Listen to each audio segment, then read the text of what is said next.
Hi, algebra students. We're starting a new unit today, so you just finished up your unit on inequalities. And so we're going to flip all the way over past solving multi-step inequalities. And our new unit, and I'm going to write this up at the top, and this is Unit 8. Unit 7 was inequalities. So Unit 8 is going to be called laws. Laws as in laws, rules. Laws of exponents. So if we take a second to remember what an exponent is, and I'm going to write this down here. We're going to come back and write a title in of what we're actually doing. But if we just take a second just on here on this first line to remind ourselves of what an exponent actually is, remember that if you write, let's say 3 to the 4th power, that we call that 3 the base.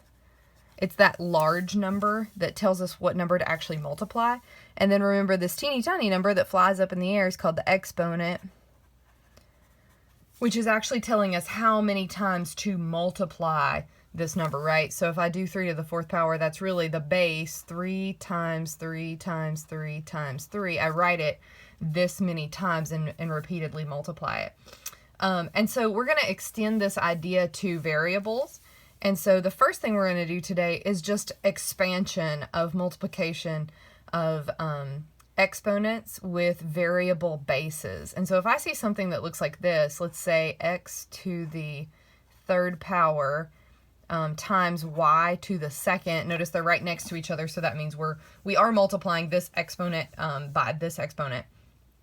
So what we would do here to expand this, or to actually write it out in expanded form like repeated multiplication, is this is telling me to write x, multiply x by itself 3 times, and multiply y by itself twice, and multiply those things together. So if I expand this, I would write x times x times x, and then times y times y. So I'm writing x 3 times, multiplying it, y twice, and multiplying it. And that should make sense as far as what we have done in the past with just regular exponents. So this is called expanded form, don't forget, and that's going to be really important for what we're going to do today.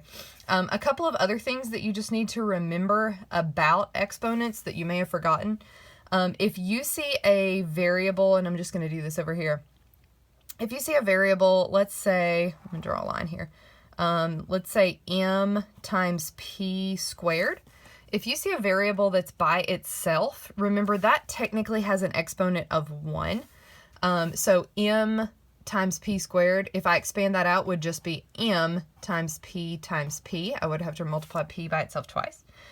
And also a variable of 0 with an exponent of 0. So if I saw something like a times b to the 0 power times c to the 4th, then if I'm going to expand that out, that's a to the 1st, so that's just 1a, which makes sense. But b to the 0 power, remember, is 1. Anything to the 0 power is 1. That also means to write b 0 times, right? So you would not even put a b over here because it's just like multiplying by 1. And then you'd write c 4 times, so 1, 2, 3, 4. So anytime you have anything to the 0 power, it's just going to become 1. One of my favorite questions that has probably ever been asked on an SOL was something like g to the 10th, h to the 3rd, k to the 9th in parentheses, and then they put a to the 0 power on the outside of the parentheses. So what some students did was they, wrote out g 10 times and h 3 times and k 9 times and multiplied that all out. But the fact that this whole thing is raised to the 0 power just means that the answer is 1. So just keep that in mind. Anything raised to the 0 power is 1. This whole mess of something raised to the 0 power is going to be 1. And so just keep that in mind. Those are just a couple of reminders about how exponents work as we go. So there's your quick review of just how exponents work and how we expand exponents. And so what we're going to work on today inside of laws of exponents. So there's lots of different laws of exponents, solving problems with variables and exponents that we're going to learn. Today we're going to learn how to multiply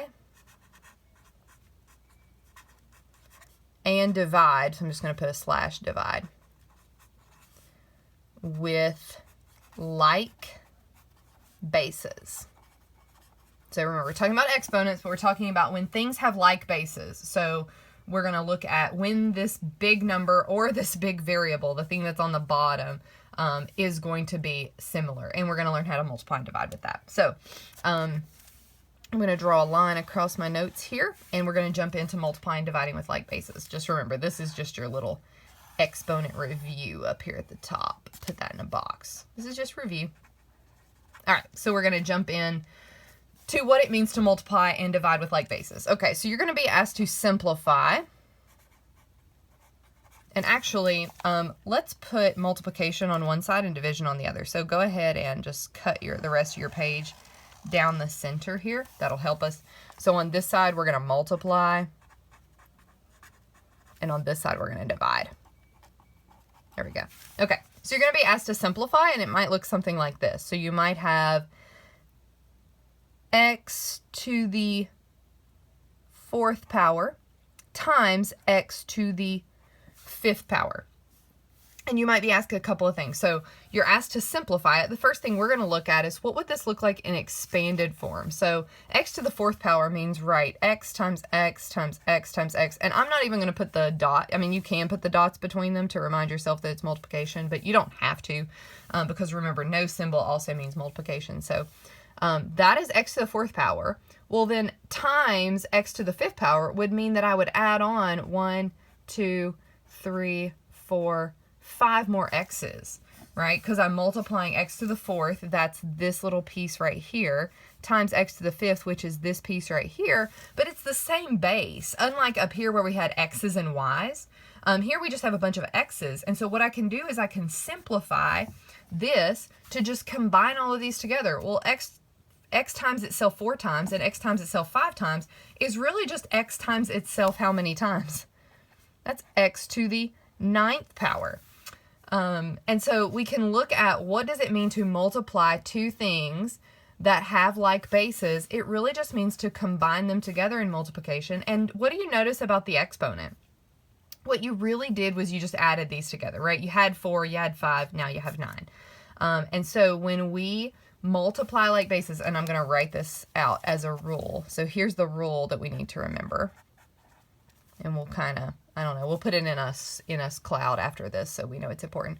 If you multiply exponents with like bases, which means that the thing right here is the same, whatever letter or number it might be, you add the exponents. So that's our rule for multiplying with like bases. And so let's look at a couple of examples down here at the bottom. So example number 1. If I was asked, and you're going to be asked to simplify these things. If I was asked to simplify 7 squared times 7 to the 5th power. So I look at that and I think, okay, the bases are the same. So I know I can combine them. So if I were to expand this out, of course, that would be 7 times 7, and then 7 times 7 times 7 times 7 times 7, 5 times. But that's the same thing, or going to be, because they have like bases, I'm going to just end up doing 2 plus 5 in my exponent. And so that's going to be 7 to the 7th power. All right, let's look at example 2. Let's do y to the 3rd times y to the 7th. And again, you might be asked to expand it. So let's look just real quick at what this would be like expanded. If you were going to expand this out, you would do y times y times y. That's y to the 3rd. And then 1, 2, 3, 4, 5, 6, 7. You would just have to write it that many times, right? But then when you actually combine all that up, you've got 3 plus 7 more. And so what we end up doing is y to the 3 plus 7, which is y to the 10th. So simplified, y to the 3rd times y to the 7th would be y to the 10th. Now, what happens if you have maybe different letters, right? So example number 3, what if you had x to the 2nd power, y to the third power, and then you had x to the fourth, y to the third again. And so, of course, you could expand this out, right? You could say, well, that's the same thing as x times x twice, and then y times y times y, there's the y to the third, and then 4 more x's, x times x times x times x, and then y 3 times. Now, of course, according to commutative property, you can change the order of things you multiply. It does not matter, right? X times y is the same as y times x, so I can actually reorder these and put them together. So, of course, you could put your x's together, so 2 and then 4 more. And then we've got 3, and then 3 more. But of course, we could have just looked at this up here in the beginning, and we could have said, well, I've got 2 x's here, I've got 4 x's here. That's a total of 6 x's. And I could have also just added my y's. I could have said, okay, well, I've got 3 y's here, 3 more y's here. That's also going to end up being y to the 6. So I end up just adding my exponents of the like bases. Notice I cannot combine x's and y's. They are not like bases. We have to have the same base in order to combine these things. So my x's get put together 6, my y's get put together 6, and so the answer here simplified would be x to the 6th, y to the 6th. All right, what if you have one that includes that 0? So what if we had g to the 0, g to the 8th, s to the 5th? What if we had something that looks like that? Well, again, expand it out. This would mean write this 0 times, right? So anything, again, to the 0 power is going to be 1. It's just the number 1. And so what we could look at here, if I wasn't going to expand it out, this is g to the 0 plus 8. So add the exponents on the g's, 0 plus 8. This one goes away. We're left with 8. And then s does not have anything to combine it with because it is its own base. It does not have a like base attached to it that's getting multiplied. So this one's going to be g to the 8th, s to the 5th at the end. All right. So I'm going to give you 2 down here at the bottom. So example number 5 and example number 6. And I want you to not only simplify it, but I want you to expand it. So do this, practice this, because you are going to have to know the expanded form and you are going to have to name some expanded forms. So try this one. A to the 4th times A to the 7th. And then B to the 0, C to the 2nd, C to the 3rd. So go ahead and expand that out maybe on that next line, and then you can simplify it up here. And if you want to pause the video while you do that. All right, so I hope you took time to pause the video. This should look like A, if you expand it. So that's 4 A's. 1, 2, 3, 4, 5, 6, 7. So that's how many A's you should have. The B goes away because it's B to the 0, and then you should have C times C, and then C, C, C. And so if you add all that up, or if you take time and you add the exponents here, the final answer simplified here should be A to the, this is going to be 4 plus 7, which is 11. The B again goes away because it's B to the 0, that's 1. And then C is to the 2nd and 3rd, so that's going to be C to the, we add those together, C to the 5th. So your final answer should be A to the 11th, C to the 5th. All right, and let's try one more. Let's try x to the 5th, y to the 2nd, z to the 6th, x to, just x. So go ahead and see if you can expand that out and then simplify it. All right, so I hope you took time and paused the video. So this is going to be, we're going to have 5 x's, 1, 2, 3, 4, 5. And of course, you don't have to do this step every time. You will be asked, though, to expand sometimes. You could just jump straight to the simplification if it's not asking you to actually expand. So 2 y's and then 6 z's, 1, 2, 3, 4, 5, 6, and then an x at the end. Well, that's the only thing we have that's like, right? That's the only thing we have that's like bases. So we have 5 here, we have 1 here, so the x is going to become to the 6th power, and then y is still going to be 2, and z is still going to be 6. So the final answer should be x to the 6th, y to the 2nd, z to the 6th power. And so that's how we multiply with like bases. Now we're going to look at some division examples. And of course, we also have a rule for division. So you're going to, again, be asked to simplify. P-L-I-F-Y. We're going to ask to simplify, but instead of multiplication, now it's going to look like division. So we're going to start with an example that looks like this. And remember, division most often is going to look like a fraction. You might see this written with like an actual division sign, but more often you're just going to see the fraction bar. All right, so the first example let's look at, and we'll write it over here in the middle. Let's use the variable m. So we're going to have m to the third divided by m to the second power, all right? And so if you think about what over here, what it looked like to expand this, this was writing out 4 x's and then writing it next to, because we were multiplying these things together, 4 x's and 5 x's, and we just combine everything. Well, here we have 2 different levels, right? We have a numerator and a denominator. So if we expand this problem, it's going to look like on the top, 3 m's, so m on top, m times m times m on the top over, and on the bottom we're going to have 2 m's. Haha, m and m.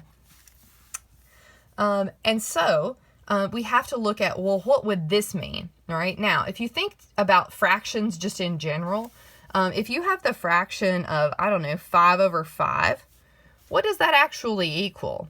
Well, 5 divided by 5 is just 1, right? So it's almost like I can mark through them and just make that a whole 1.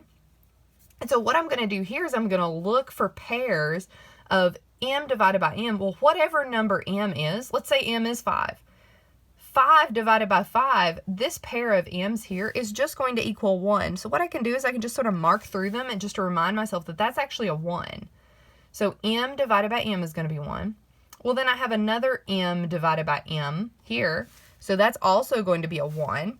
And I'm left with just 1 m on the top, which is m to the first power, or just m. Let's look at another example and let's see if we can figure out what's going on here. So what if we had something like, and I'll back this up a little bit so I have room to write it, m to the second power over m to the fifth power. So if I'm going to expand this, this would have 2 m's on top, so m times m on top, m squared, m times itself. And then on the bottom, we're going to have 5. M times m times m times m times m. And then again, I'm looking for those pairs that are a number divided by itself. So number divided by itself, there's 1. Number divided by itself, there's 1. And now notice I've got 3 m's left, but where are they? Here, it was in the numerator, right? So I actually just had the m on top left. And technically I have a 1 on the bottom, but anything over 1 is just going to be itself. But here, I actually have 3 m's on the bottom. So m times m times m is m cubed. But what is going to be actually left up here? Well, remember, these are 1s. So everything on top has turned into a 1. And so the answer, the final answer, would be 1 over m to the third power. So let's see if we can sort of summarize what's happening here. Look at the exponents and look at the numbers. So here we had 3 on the top, 2 on the bottom, and we end up with 1. Well, what can I do with 3 and 1, or 3 and 2 to get 1? I end up, similar to over here, if you think about, I end up, if I'm multiplying like bases, I add my exponents. Do you see how here we're actually subtracting them? So we're dividing, but we actually end up subtracting. 3 minus 2 is 1 left. Now, the same thing happens here, only when you subtract 2 and take away 5, you end up with negative 3. And so that's why it ended up on the bottom. Now, you could also think of this as 5 minus 2, but because the bigger exponent was in the bottom, we ended up with more on the bottom. So even if you did it in the positive direction and did, hey, 5 take away 2, 5, I'm going to end up crossing out 2. 5 take away 2 is 3, but my 5 was in the denominator, and so my answer is going to end up in the denominator. Then that's also a helpful way to think about it. But again, we're subtracting the exponents to end up like bases. Again, they're m's, but we're subtracting their exponents to get what's left over because we end up crossing them out and making them 1s. So to sort of summarize there, let's write the rule. So the rule is if you divide like bases, again, they have to be alike, right? We had m's here in both cases. You subtract the exponents. And a little side note after this, and we'll just put this in parentheses, if the greater exponent is in the numerator, your answer will be on top. And then we'll just put vice versa. Because if your exponent is in the denominator, oh, that should be the word top, not two. Your answer will end up on the bottom, just like we had here. So if the greater exponent is in the top, we're going to end up with a answer in the numerator, which remember this is really over 1. And if the greater exponent is in the bottom, in the denominator, our answer is going to end up on the bottom as well. So let's look at, let's put this in a big cloud, because that's what's important for us to remember about dividing with like bases.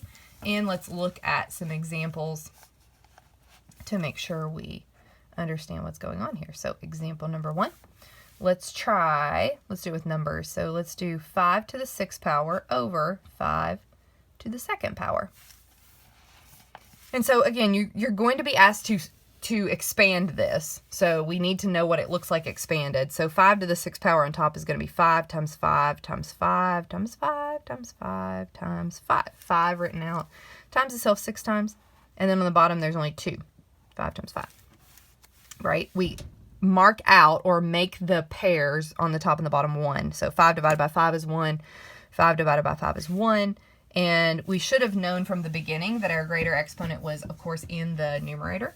And so our final answer is going to be in the numerator as well. So notice what we have left. We have 5 times 5 times 5 times 5. That's 5 to the 4th power, which is going to be in the numerator. But then on the bottom, what do we have? We just have 1. So, I mean, technically this is over 1, but anything over 1 is just itself. So our final answer is just going to be 5 to the 4th power. Now, if I flip that around, of course, example number 2, if I had 5 to the 2nd power on the top and 5 to the 6th on the bottom, almost the same thing's going to happen, right? This is going to have 2 in the top and 6 in the bottom. And I'm going to mark them out, the pairs, the 2, cross out with 2 down here. Only now, because the greater exponent was in the bottom, my answer is going to be on the bottom. So we have 5 to the 4th left on the bottom, and that's over 1. Under 1, I guess I should say. All right. So let's look at some examples with some variables. So example number 3, I'm going to make this a little bigger so I can actually see what's happening. So x to the 4th over, let's just do x. So that's x to the 1st power, right? And so if I expand that, that's 4 x's on the top. You can put the dots between them if you want, but you don't have to. On the bottom, there's nothing really to expand. It's just an x. Mark out the pairs as a 1. So this whole thing becomes 1, and we end up with just x to the 3rd power on the top. Notice again, that's subtracting, right? That's 4 minus 1, and the 4 was the greater one on the top. So example number 4, and we can sort of anticipate what's going to happen here. Let's do k to the 2nd over k to the 4th. So that's going to be, if I expanded it, that's 2k's on top, 4k's on the bottom. But before we do any marking out, let's just anticipate. 4 minus 2 is 2. So I'm going to have 2k's left over. And where is it going to be? It should be in the denominator. So k squared, and then what's going to be in the top? Well, it's just going to be a 1. And that's just coming from these exponents, subtracting them. Notice when I cross out my pairs, that's exactly what I end up with. It's k squared and then a 1 in the top. Now, what if you have multiple variables? So we deal with, again, the ones that are alike. So example 5, what if I had something like x to the 2nd y over x to the, let's just do x, and then y to the 3rd. So we can sort of anticipate, let's just anticipate what's going to happen just by using our rule. So I'm going to subtract them. So it's x to the 2nd, and remember this has an x to the 1st. If it makes you feel better, you can even put a 1 there. So if I subtract my exponents, 2 minus 1 is 1. Well, where's it going to end up? The x, as far as the x goes. there's more, the greater exponents in the top, so I know that my 1x is going to end up on top. 2 minus 1 again is 1. There's really a 1 here. And then I've got a 3, and this y also has a 1. So I'm going to, again, I'm going to subtract them. 3 minus 1 is 2. But it's going to end up in the denominator because the greater exponent's in the denominator. So I know I'm going to end up with 2 y's. And so let's just make sure expanding these. So 2 x's and a y on top, and then an x with 3 y's. Expanded. Mark out my pairs of x's, mark out my pairs of y's, and look, I do end up with 1x on the top and y squared on the bottom. So again, using the rule gets you there quickly, but you do have to know and what it looks like to expand something. So I'm going to give you one to do on your own, example number 6. So try this one, and then you can go and practice. So let's do s to the 7th, t to the 3rd, over, oh, let's add another. Let's do tu. Let's do u to the 2nd. Ah, that spells stew. And then let's do s to the 3rd, t to the 4th, and u to the 5th. All right, so pause the video, take a second, expand that out, and then see if you can come up with the answer. All right, so I hope you took a second to expand everything. There's lots of variables here. We're going to end up with 7 s's, 3, 4, 5, 6, 7, 3 t's, and 2 u's. And then on the bottom, we end up with 3 s's, 4 t's, and 5 u's. And of course, we're going to mark those out, but let me just see if I can anticipate with my rules by subtracting. So s's, we've got 7 minus 3. That ends up being 4. Where should it go, top or bottom? It should be on the top because we have more in the top. For t's, we have 4 minus 3. 4 take away 3 is 1. Where's it going to end up? It's going to end up in the bottom because there's more t's in the bottom. And then u squared and u to the 5th. Well, 5 minus 2 is 3. Where's the u going to end up? It's going to end up also in the bottom because there's more down here. So this should be u to the 3rd. So let's just make sure that that's what happens when we start crossing out. So pair of s's, pair of s's, pair of s's are all 1s. We've got 4 s's left up top. That's good. T's cancel. T, T. I end up with 1 t left over in the bottom. That's good. And then I start crossing out. I'm just going to cross out the u's straight in line. So u and u, and I end up with 3 u's, and they are in the bottom. So s to the 4th over t, u to the 3rd.